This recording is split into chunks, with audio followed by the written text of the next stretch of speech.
অবশ্যই আমরা সেখানে জয়লাভ করব। অন্য কোনো শক্তি আমাদেরকে প্রতিহত করতে সক্ষম হবে না। আজকে এই সরকার জনগণের সরকার নয়, কোনো নির্বাচনই তারা করে না। নির্বাচন করলে তারা জানে যে তাদের একটা ভূমিধস পরাজয় হবে, তারা নিশ্চিহ্ন হয়ে যাবে। সেই কারণে বিভিন্ন কৌশলে তারা এখানে নির্বাচন একটা দেখিয়ে তারা ক্ষমতায় টিকে থাকে।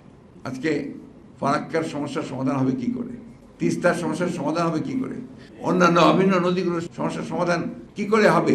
কারণ তারা তো দখলদারিত্ব করছে এখানে, তারা তো একটা বিশেষ দায়িত্ব নিয়ে এই সরকার আপনার ক্ষমতা দখল করে আছে।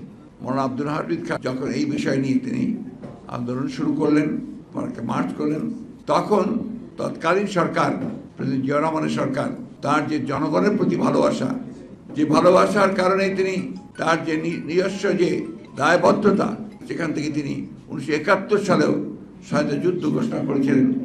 সেই কারণেই তিনি আবার এই ফারাক্কা গঙ্গার পানি বন্টনের ব্যাপারে তিনি উদ্যোগ গ্রহণ করেছিল তার সরকার। আজকে ফারাক্কা দিবস আমাদেরকে ওই কথাই মনে করিয়ে দেয় যে জনগণের শক্তির কাছে বড় শক্তি আর কিছু নেই।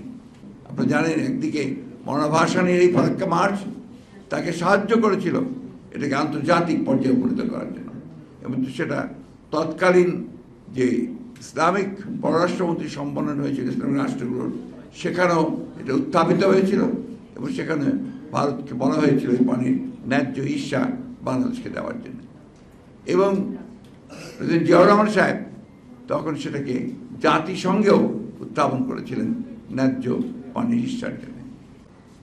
বন্ধুরা, আজকে বাংলাদেশের সকল উন্নয়ন যেটা বলা হচ্ছে, এটা সম্পূর্ণভাবে একটা মিথ। এটা কোনো উন্নয়ন নয়, এটা শুধুমাত্র এই সরকারকে টিকিয়ে রাখার জন্য একটা গোষ্ঠী তৈরি করা হচ্ছে, যে গোষ্ঠীগুলো এই তথাকথিত উন্নয়ন থেকে সবচেয়ে বেশি আপনার বেনিফিশিয়ারি হয়েছে। একটা মাফিয়া রাষ্ট্র তৈরি করা হয়েছে। আপনি চারদিকে তাকিয়ে দেখবেন, আজকে এখনকার যে সরকারের যে মদতপুষ্ট যে সমস্ত ব্যবসায়ী, যে সমস্ত ব্যক্তিরা আছেন, তারা সবাই এই তথাকথিত সরকারের যে আপনার গুণকীর্তন গায়। তার একটা মাত্র উদ্দেশ্য, এই সরকার টিকে থাকলে তারা তাদের লুণ্ঠন, তারা তাদের যে আপনার বিদেশে টাকা পাচার করে সম্পদ তৈরি করা, তারা সেইগুলো তারা করতে পারবেন।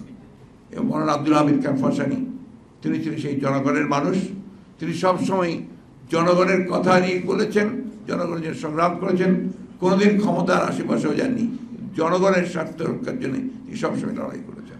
আজকে এই ফারাক্কা দিবস সেই জন্য আমাদের কাছে একটা প্রতীক, আমাদের আন্দোলনের, আমাদের সংগ্রামের একটা প্রতীক, যে আজকে আমরা সমস্ত বাংলাদেশের মানুষ যদি ঐক্যবদ্ধ হয়ে আমাদের যে লক্ষ্য, বাংলাদেশকে একটা গণতান্ত্রিক রাষ্ট্র নির্মাণ করবার যে লক্ষ্য, যে এই গঙ্গা বাঁধের উপর বাঁধ নির্মাণের পরিকল্পনা বহু আগে থেকে শুরু হয়েছিল, সেই পরিকল্পনাকে বাস্তবায়িত করার জন্য পাকিস্তানের আমলে এই কাজটি শুরু করেছিল।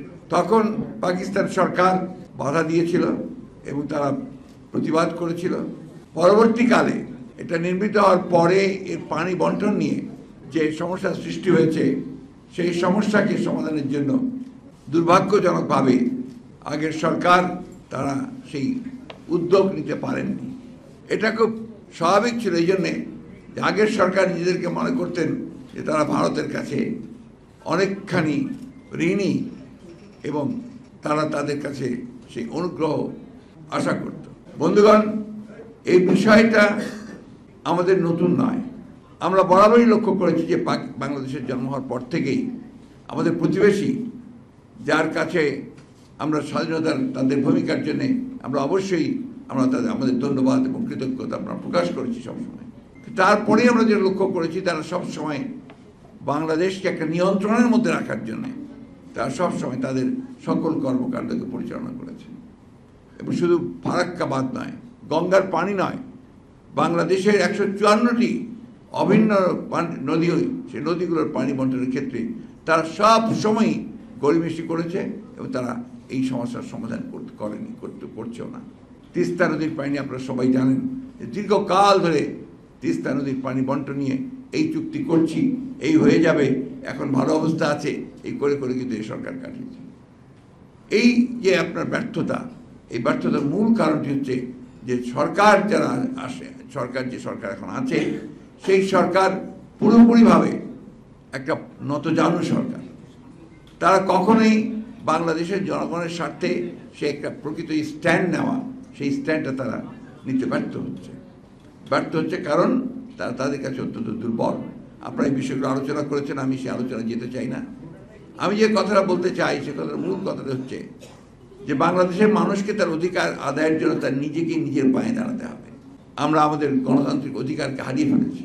সেই গণতান্ত্রিক অধিকারকে ফিরে পাওয়ার জন্য আমরা সংগ্রাম করছি, লড়াই করছি। আমরা সকল রাজনৈতিক দলগুলো, এখন প্রায় বহু রাজনৈতিক দল, আমরা একসাথে সেই সংগ্রাম করছি আমাদের গণতান্ত্রিক অধিকার ফিরে পাওয়ার জন্য।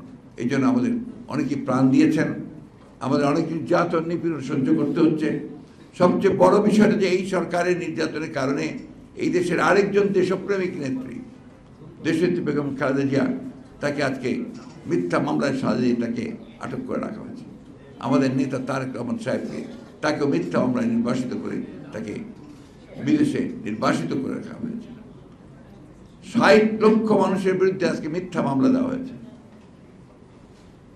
এই কয়েকদিন আগে আপনার ৭ই জানুয়ারি নির্বাচনের পূর্বে মাত্র ৩ দিনে ২৭,০০০ নেতাকর্মীকে গ্রেপ্তার করা হয়েছিল এবং আজকে এখনো সেই নির্যাতন নিপীড়ন চলছে।